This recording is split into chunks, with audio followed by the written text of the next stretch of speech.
5, 4, 3, 2, 1. Ignition sequence has started.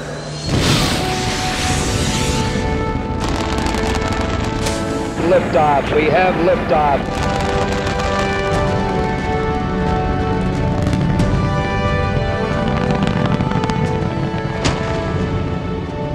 Fido, go. Guidance, go. Control, go. Telcom, go. GNC, go. Ecom, go.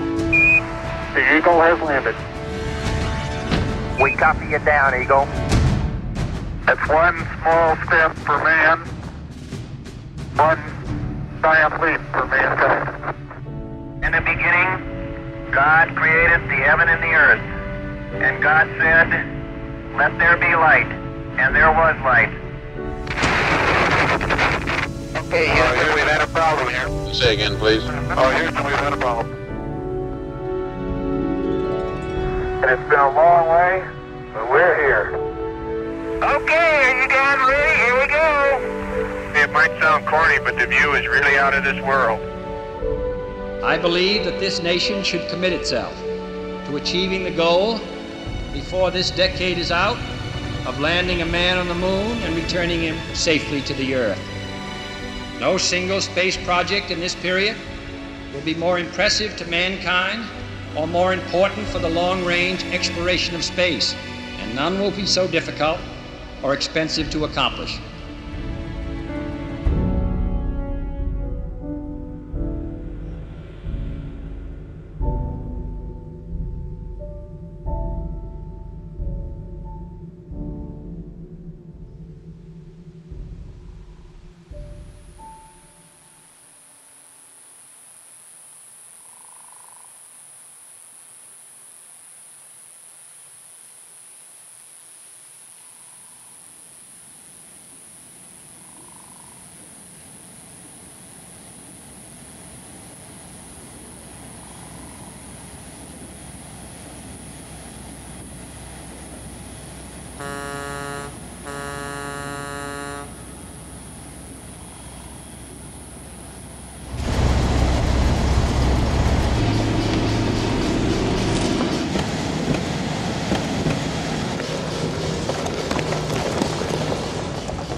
Of course, when I was selected for the program, I had very high aspirations of flying a lunar landing, but Apollo at that time, when Germany was going on, although it was in existence and in work, for those of us who were very deeply involved in Germany, it was still quite a step away. I used to give a talk now and then to different groups throughout the country and talked about someday we're going to walk on the surface of the moon, not just go there, but walk on the surface of the moon. And I believed it, even though I found it hard to believe myself. I did believe it because I believed in what I was doing. But I turned around one day and I found out, gee, I was one of those guys who was walking in space, and with a little luck and God willing, I'll be one of those guys who's going to walk on the surface of the moon. And even having done some of this, it's still almost unrealistic to me.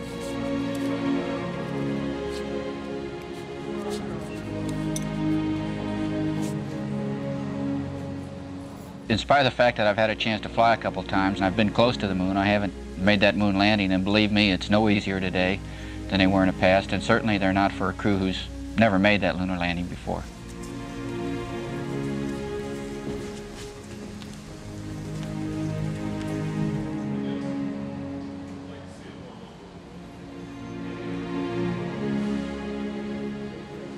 I think just like everybody else who's flown, I and all the people who fly with me and after me will bring very special experience to the program. Experience gathered generally prior to becoming an astronaut and then added to while they have been an astronaut.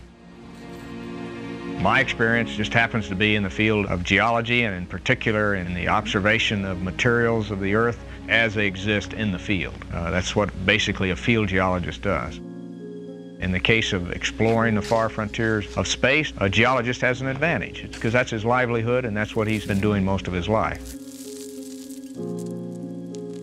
I don't feel that unusual. A lot of people think of it as being unusual, but it's really just another specialty. Hopefully, we open up with this the possibilities of applying other specialists to other problems.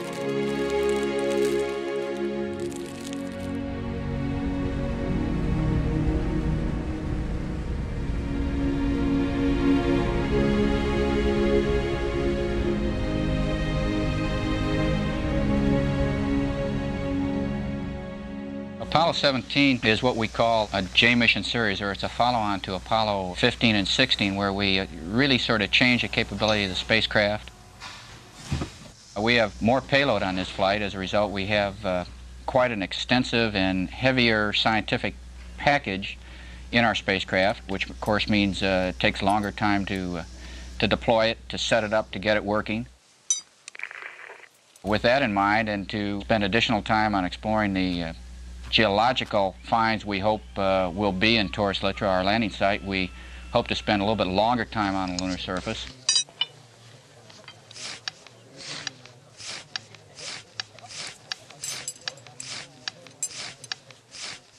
We added a lunar rover to the lunar module so that we could go further distances from the lunar module after we landed, get in areas in terms of geological exploration and exploration of the moon that we couldn't get to before.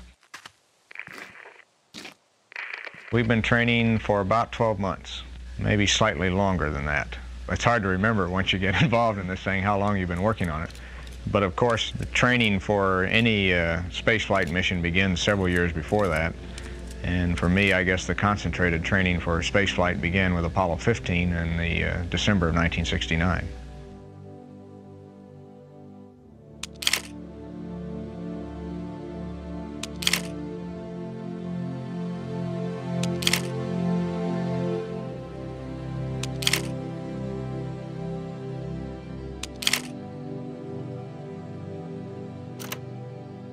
This is Apollo Saturn launch control. We're T-minus 1 hour, 22 minutes and counting. Out at the pad, the space vehicle is surrounded by searchlights producing some 225 foot candles of light. At liftoff, approximately 7,500 foot candles will be produced from the flame of the Saturn V engines. This is almost equivalent to daylight. Our countdown continuing to go smoothly now as we approach the 1 hour mark. This is Kennedy launch control. Some people think that because Apollo 17 is the final Apollo lunar landing, that it should be a spectacular of some kind, so someone decided that it would be a night launch. Well, it is a night launch, but it was not planned that way. It really came out by accident. The fact that you pick a landing site, and our landing site is in a relatively remote area of the moon in the northeast corner, the launch time of day is really dictated to us. Nevertheless, that night launch is going to be very, very exciting, as much so for the people who are watching it as the three of us who have the opportunity to fly it. This launch will be aiming Apollo 17 for the Taurus Littrow area of the moon, named after the Taurus Mountains in southern Turkey and the Austrian astronomer Littrow. The site is expected to yield some of the oldest and some of the youngest lunar samples returned during the Apollo flights to the moon.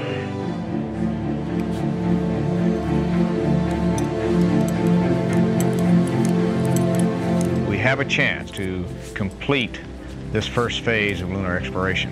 And last chapters of a lunar history book that Apollo has the capability of writing.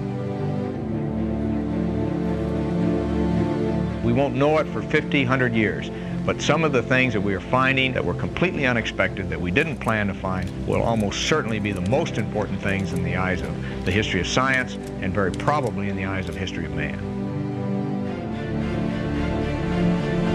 This is Apollo Saturn launch control. First stage, second stage, third stage, now all going to internal power. The flight of Apollo 17 will be able to be seen some 500 miles away as it goes into Earth orbit. For the eyes of the world now look into space, to the moon, and to the planets beyond. And this generation does not intend to founder in the backwash of the coming age of space. We mean to be a part of it. We mean to lead it.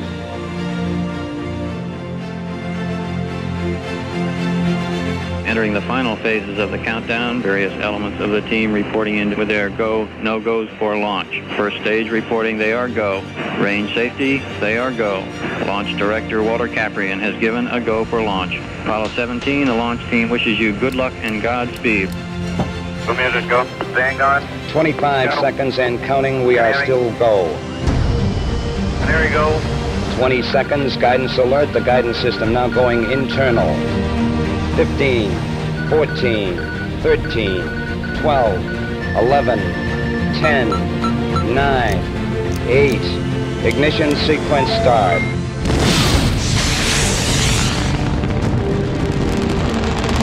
5, 4, 3, 2, 1, 0. Liftoff. We have liftoff.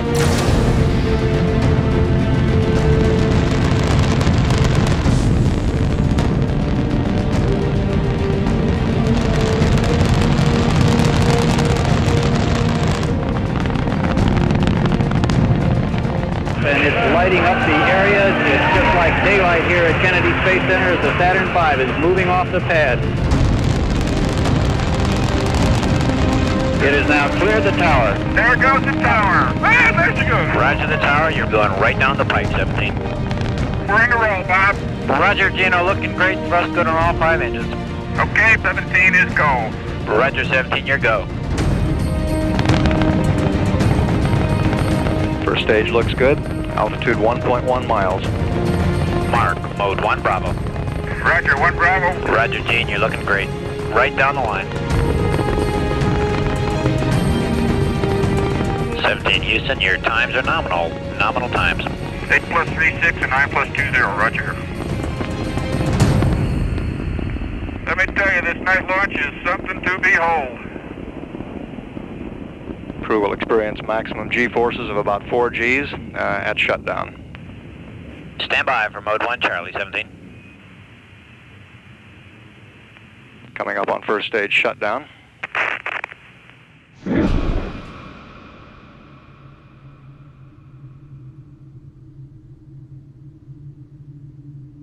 Houston, you are go for orbit. Go for orbit. Those are kind words, Robert. We're go for orbit here. Good show, babe. A little late, but a good show. Outstanding ride. Sure felt like it.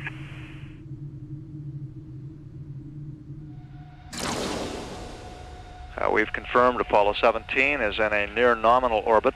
The trans-lunar injection burn is targeted to last 5 minutes 51 seconds, accelerating Apollo 17 to the required speed to get it into an orbit that'll intercept the moon.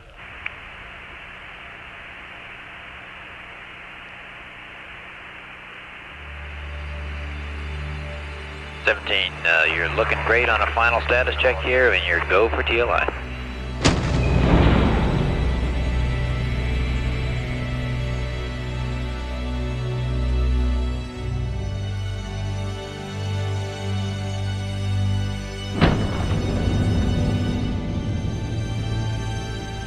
Houston, you're looking good, and the thrust is go.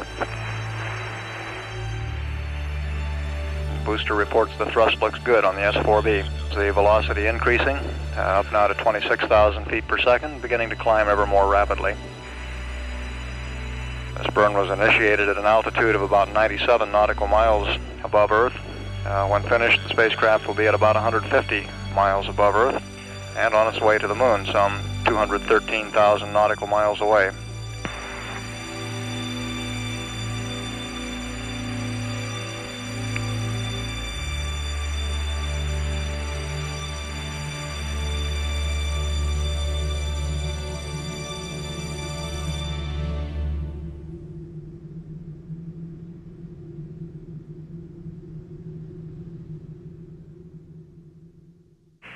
Houston, you have a go for T&D. Okay, a go for T&D.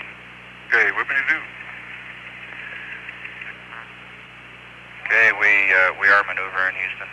Ooh, what a beauty! Look at that. Yeah, Madagascar and Africa. Well, a beauty. And we got a few very bright particles or fragments or something that go drifting by as we maneuver. It looks like the 4th of July out Ron's window. Oh, but we've got the booster, and is she pretty? Challenger's just sitting in her nest. Roger.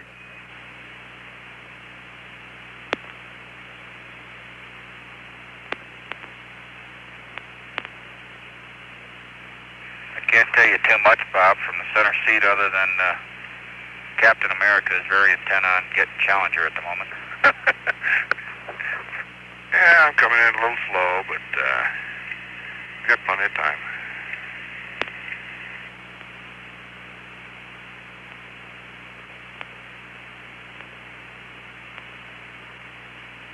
Ron Evans now at the controls of America, moving in for the docking with the lunar module Challenger. Let's suck it together. Ready. She's lined up, not bad. Okay. Prime 1. Mark it, stand by. There she comes. Okay, we got it. Oh, man, did we? Capture Houston. Roger. This is Apollo Control. America and Challenger are on their own at an altitude of 13,000 nautical miles from Earth.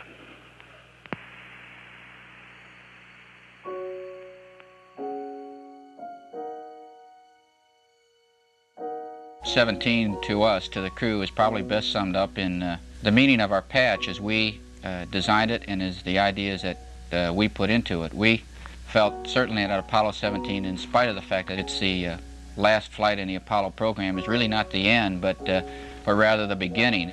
It's sort of a culmination of what we consider man's greatest achievements, certainly in our lifetime. And looking in the future, these achievements and the potentials of them have literally no bounds.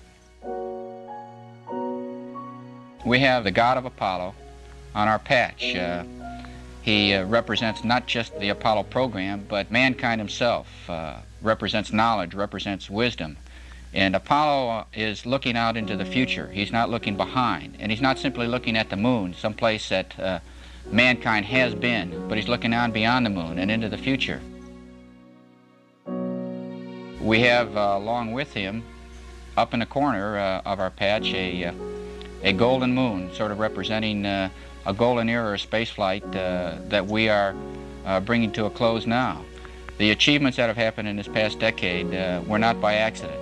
America brought us where we are today, and the United States of America is going to lead us into the achievements and the accomplishments of the future.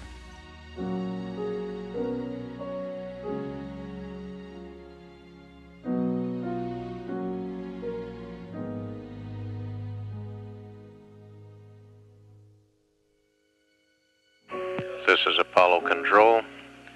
Cernan and Schmitt have gone aboard the lunar module Challenger, going through the housekeeping transfer of items from the command module into the lunar module, and we'll proceed with the checklist of activating the spacecraft communication system. Evans had the detail of removing the probe and drogue earlier, but he's by his lonesome back in the command module.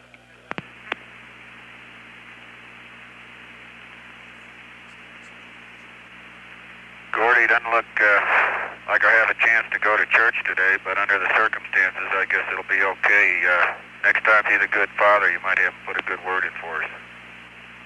Okay, I'll do that.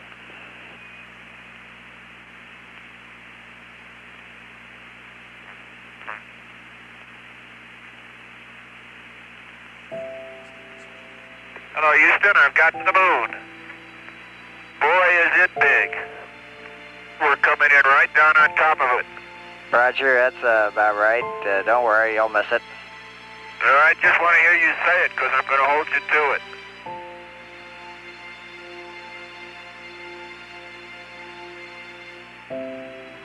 Hello, America. How do you read Houston? Over. Hello, Houston, this is America. You can breathe easier. America has arrived on station for the challenge ahead.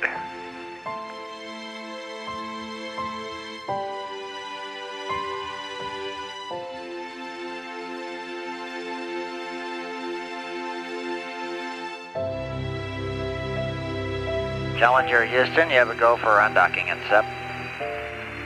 Roger, understand, and go for undocking and SEP. 3, 2, 1. We got it. There we go. Okay, looks good on board. Okay, looks good on the ground.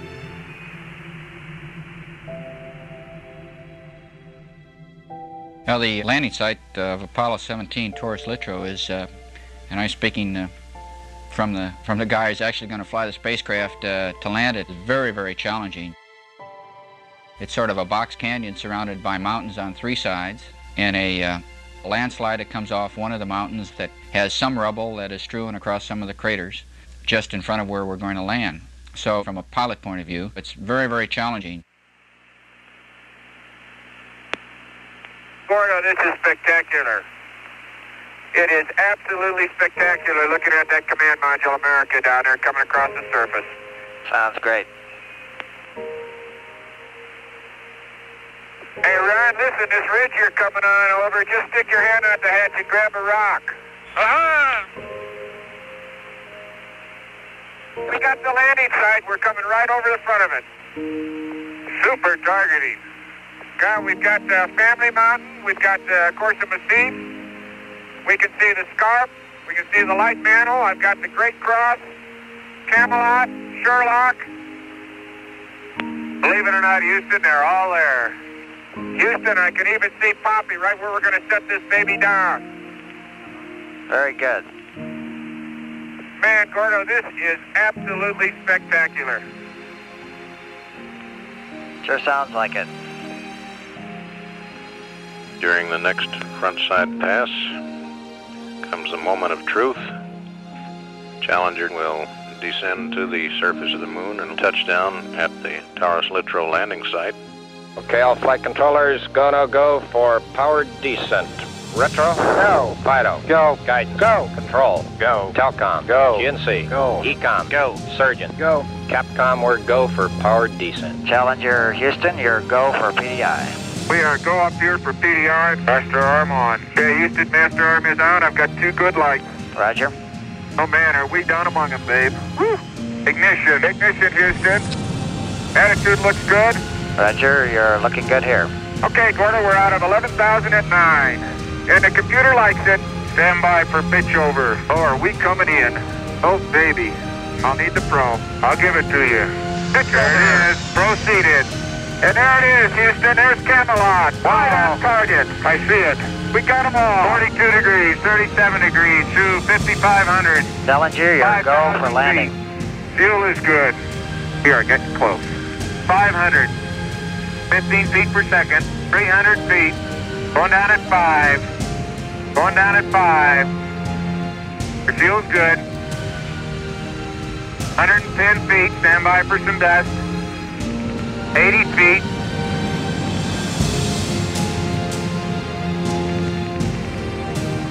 Getting a little dust. 40 feet. Going down at 3. Very little dust. Very little dust. Stand by for touchdown. Fuel's good. 20 feet. Stand by. 10 feet. Contact. Engine stop. Engine arm. Proceed. Command override off. Load control ahead. Hold. Pings auto.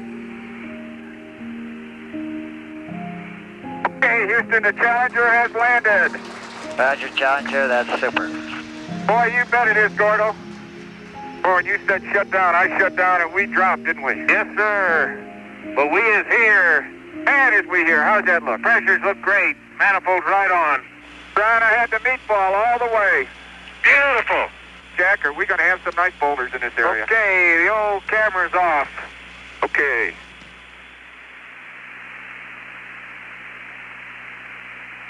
Challenger Houston, I'm going to hand you over to the good Dr. Parker here. Have a good trip outside there. Gordy, thank you. You do outstanding work, and we sure do appreciate it, babe. My pleasure.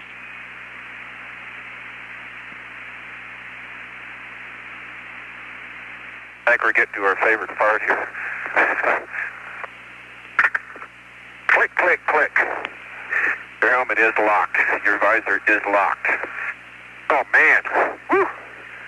You ready for this? I hope so. Commander is on the porch. Oh, man. Oh, man. Oh, man. I'm on the footpad. And Houston, as I step off at the surface at Taurus Littrow, we'd like to dedicate these first steps of Apollo 17 to all those who made it possible.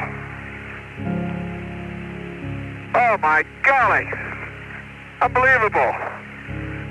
Unbelievable, but is it bright in the sun? How you doing, Jack? Fine. Jack, you're looking good. Beautiful, guys, beautiful. Hatch is closed. Hey, Jack, don't lock it. I'm not gonna lock it. We gotta go back there. You lose the key and we're in trouble.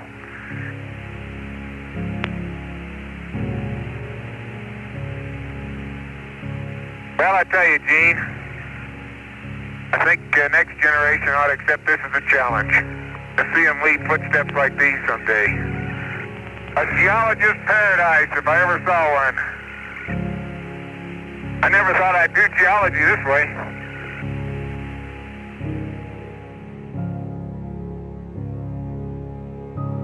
The Taurus Littrow site on the northeastern part of the moon at the edge of one of the large lunar basins called Cernan was selected as representing both a new part of the moon, which we had not explored yet, and having major features that would allow us to complete this first phase of lunar exploration and last chapters of a lunar history book that Apollo has the capability of writing.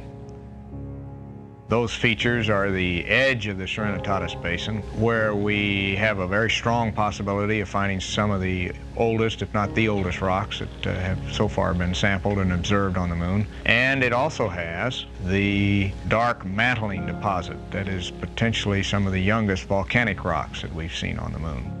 And then, of course, there's this other thing of the unexpected, and who knows what that's going to be. And that's really what makes it exciting. Okay, here we go. Challenger's baby is on the roll. Okay, I'm going to take a little spin around here. Don't run over me. Don't worry.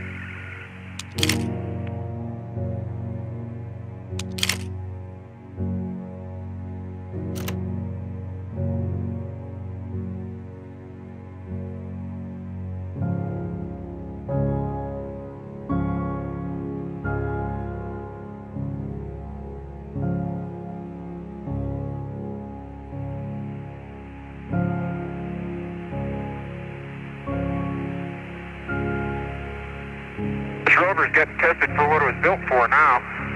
Yep. I tell you, it handles just the way it's advertised. Maybe even better. 17, we have a picture. Oh, beautiful, babe. It's all yours. Okay. You have to get it down to my level. Tall guys are all alike. You're pretty agile there, Twinkle Toes. You bet your life I am. Okay. The flag they're deploying is the flag that has been in the Mission Control Center here during past missions.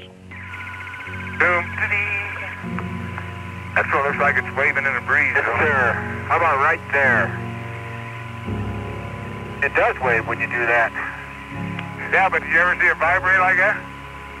I've never put a flag up in the moon before. What? We got a beautiful picture of you guys up down there. Let me tell you, Bob, this flag is a beautiful picture. That's beautiful. This has got to be one of the most proud moments of my life, I guarantee you.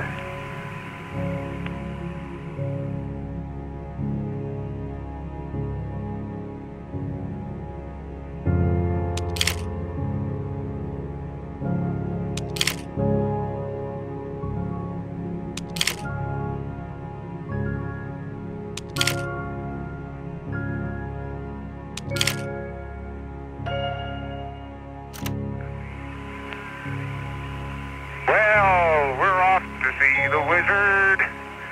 Hey, do you need me, Gene? Well, I'm going to go deploy an ALSEP. Have at it. First, I got to find an ALSEP site. Schmitt carrying the ALSEP about 100 meters east of the LEM.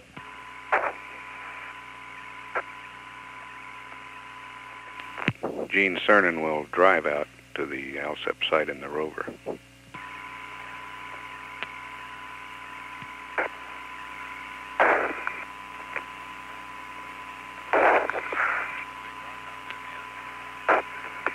I say there, Jack, that looks like a big rock out there beyond you. That's the one we were talking about earlier. We believe you now. Oh, you won't believe it. Oh, there goes a fender. Oh, shoot. Okay, was it the rear fender, Gino? Yeah, I caught it with my hammer and it just popped right off.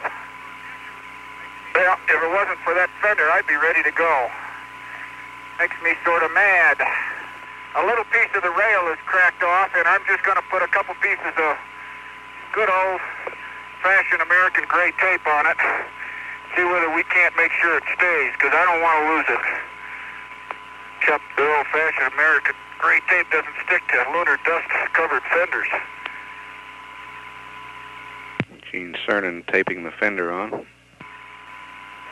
I never thought I'd be out here doing this. Bob, I am done. If that fender stays on, I'm going to take a picture of it, because I'd like some sort of mending award. It's not too neat, but, well, let's hope. Keep your fingers crossed, and I'll be more careful around the fenders. Okay, copy that. Site selection in all the missions entails the utilization by NASA of a number of scientific advisory groups and the inputs of many individuals across the country, scientists primarily. From the scientific point of view, in terms of the instruments that we're going to place on the surface, the landing site was picked because it gives us a tremendous network of scientific instrumentation that is still active from all the previous Apollo missions spread across the face of the moon. We can see activity of earthquakes and meteor impacts, and it gives us a pretty good cross-section to pinpoint where this activity is and exactly what's happening. How's the TV working? Beautiful. To coin a phrase, it's a panoramic scene of beauty. Oh, come on now, Bob. Say, Bob, what do you think of the terrain? Looks flat. Looks very flat and smooth. That's why you're an astronomer. Oh, well.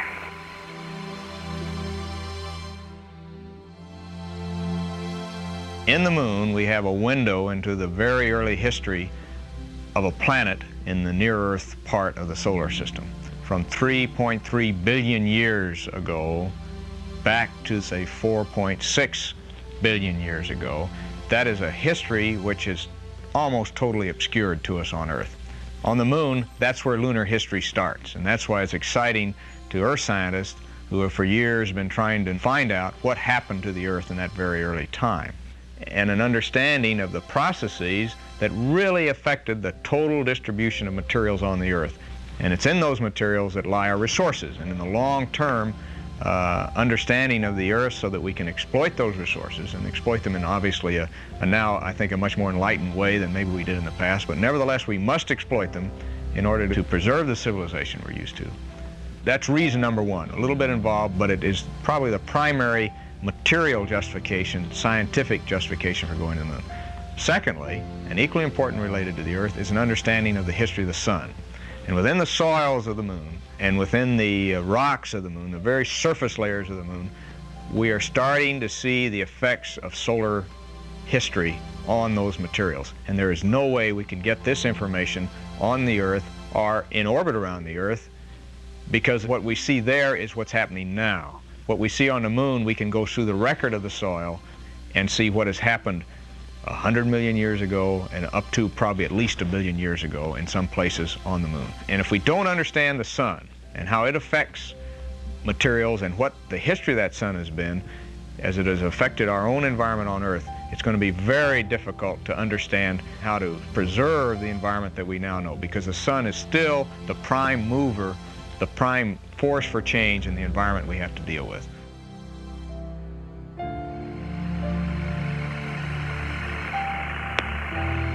Oh, Bob, I hope I could drill you a couple good holes. And I know you do too.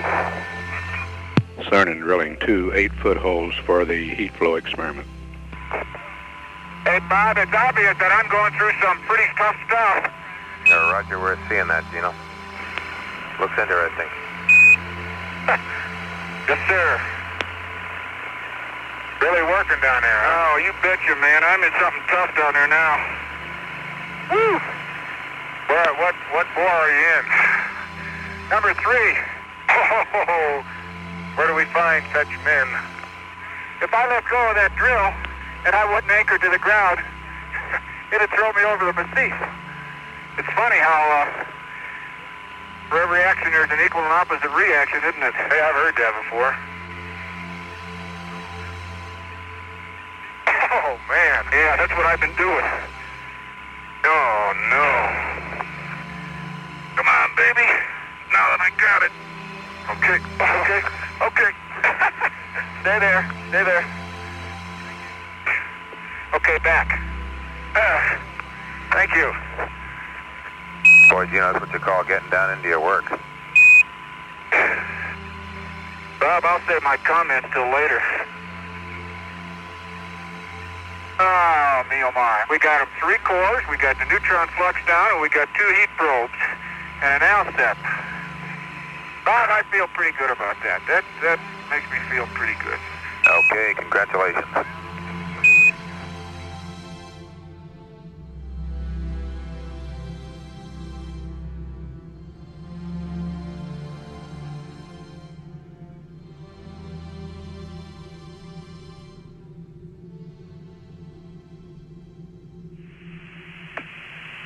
Okay, Bob, we're about 15 meters from a 20-meter blocky rim crater.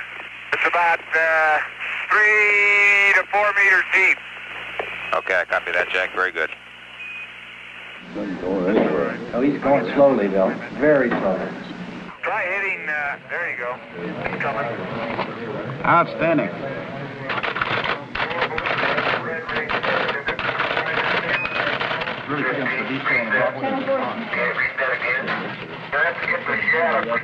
The foreground features are somewhat different, simply because they were farther up under the hill, I think. But otherwise, that's remarkable.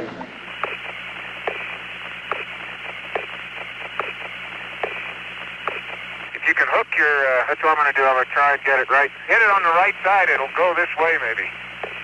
There you go. There's a good man. He's right there. Try another one. Don't lose that one. Let me get that one for you. Right, I got it. Got it? Oops. Okay, bag 476 is the rock sample with a little bit of the soil near it. A chip. Chip off the rock. Be careful down in there. And it's the, watch it, Gene. If I go down there, that thing's about 15 feet deep. Right. There's the other chip. Got it. Okay.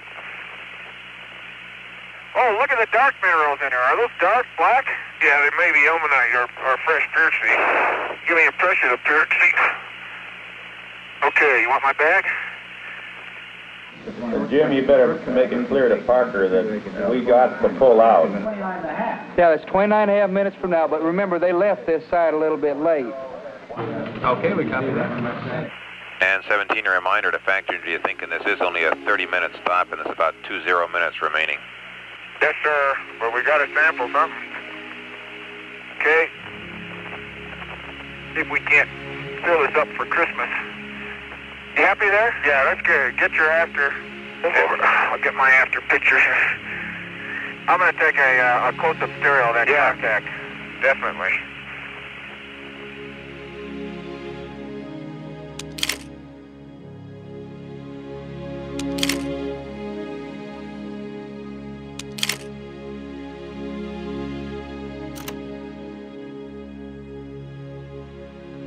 So what I really bring as a specialty is the ability, hopefully, of being able to integrate what I see, which in turn not only tells me what I should sample or what I should say or what I should photograph about what I see, but it will lead me to other observations. And this is something you gain by experience, no matter what field you're in. Field geology, aircraft flying, test piloting, botany, poetry, law, you name it. What you gain by experience is the rapid synthesis of what you're exposed to and a projection of that exposure into the next step.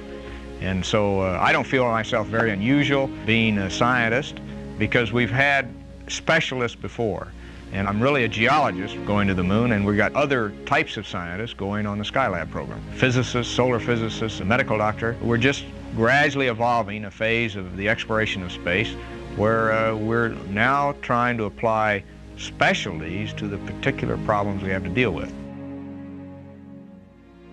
I was strolling on the moon one day in the merry, merry month of December. Now, May's the month. May, that's right. May is the year of the month. When, much to my surprise, a pair of bunny eyes, da-da-da-da-da-da-da-dee-da-dee. Almost looks like it's getting dark out, isn't it? Hope not. Oh, we is in trouble.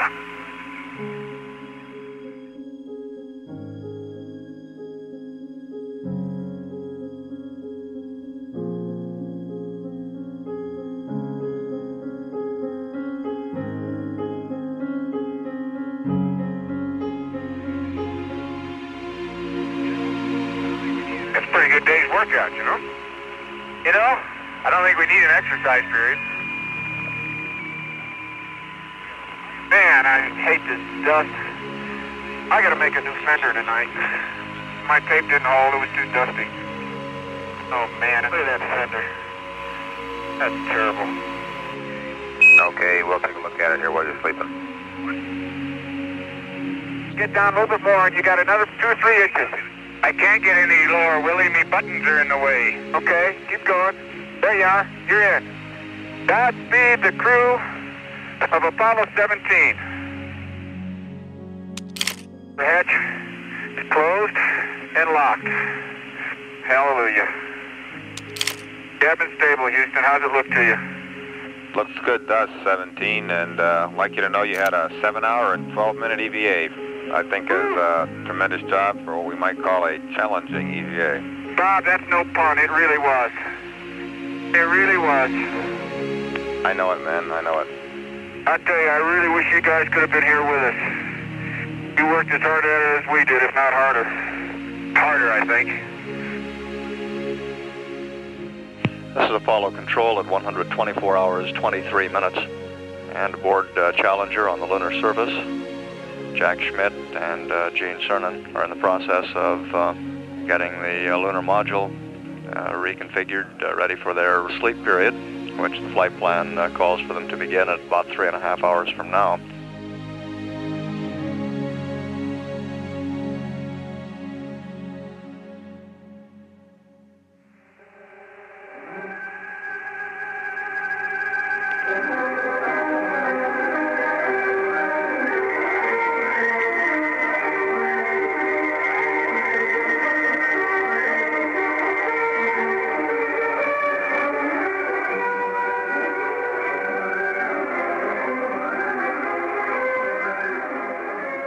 Good morning, Challenger.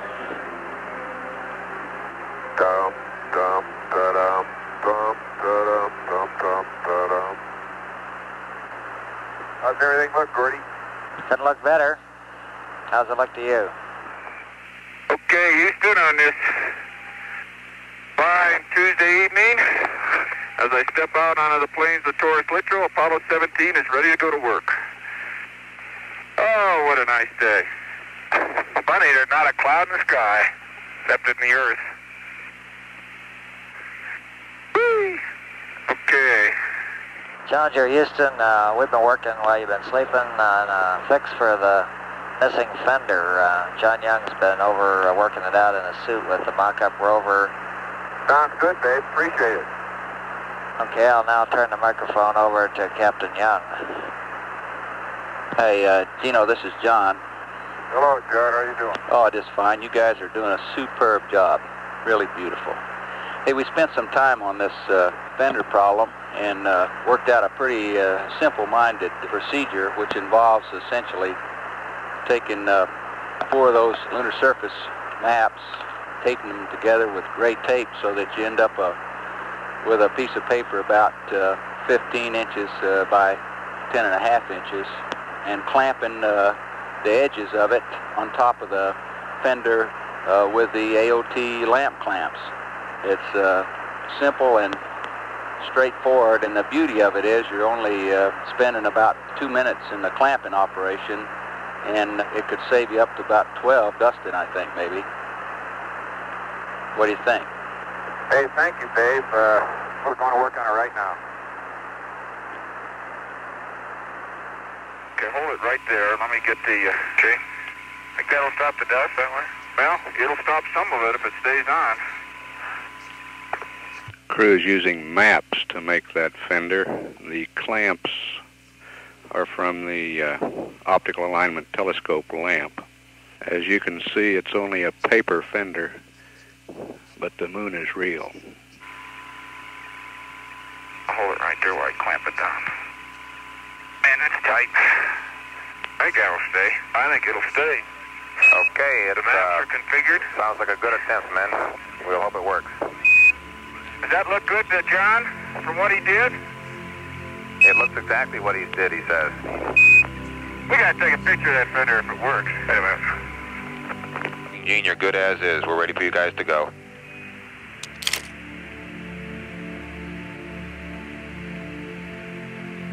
Okay, we are moving right now. Okay, we're marking that. The crew has started for Station 2, the most distant of the stations, more than 7 kilometers away.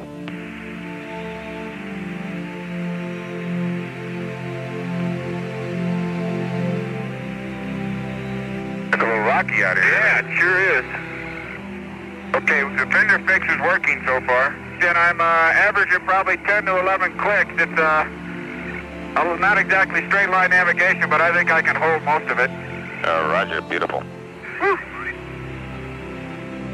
The Taurus Littrow site for Apollo 17 is one where at the mountain front you'll be hearing the names South Massif and North Massif as we explore that part of the moon. At these fronts or massifs, there is an excellent probability, because of the impact event that formed the Serenitatis Basin, we will see rocks that form the early lunar crust. The big emphasis there will be to see these very old rocks that will help push this history book of the moon back right up to the very earliest possible time that we can examine on the moon that we know about, potentially as old as 4.4 or 5 billion years old. Hold it, Jack. Oh, watch it. Hold it, hold it. You can go around that one. you betcha. Woo! Gonna wrinkle your toes now. Oh, I wouldn't worry, Gene. Okay, the surface is not changing in terms of the detail, the surface texture of the fine-grained regolith. Most of the brightest craters have a little central pit in the bottom, which is glass lined. Look at that crater. Woo! Oh, man, a Shivets. Woo! Boy, I tell you, are those massifs getting to look big now? Holy moly. Man, this has been a trip. Man, I tell you, you know, we're really up on top of this thing. You guys been driving 64 minutes. Well, we're almost ready to park. Okay, beautiful. We're right where we wanted to be for Station 2, and it looks like a great place. They park. Station 2 is right at the base of the South Massif.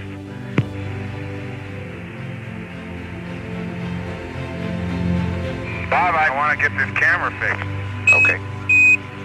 Any other service I can be? Can I change your oil? Thank you, Gino. It looks much better. Man, that's the way to come downhill. Just don't stub your toe. Man, there's some boulder rolling rocks here, Jack. Hey, Gene. Yeah. Set up right there. Let's get that big clasp. Oh, the clasp? Yeah. Yes, sir. Good eye. Good eye. Big white clasp in the gray matrix spreadsheet. Good eye. Man, that's a prize. Bob, you still there? Roger, still there, listening with great delight. Got a bag? Got a bag. The soil from right underneath the rock. It's the old boulder rolling trick. Don't hit the rover. Whee! 17, if you want to just take a minute, you might look up in the sky and notice the beautiful Mother Earth. Hey! There she is. Oh, boy. There is orange soil. It's all over. Hey, it is! I can see it from here. It's orange. 3, 2, 1, ignition. Right away, Houston. Take your final look at the valley of Taurus Littrow. Here, man completed his first exploration of the moon. May the spirit of peace in which we came be reflected in the lives of all mankind.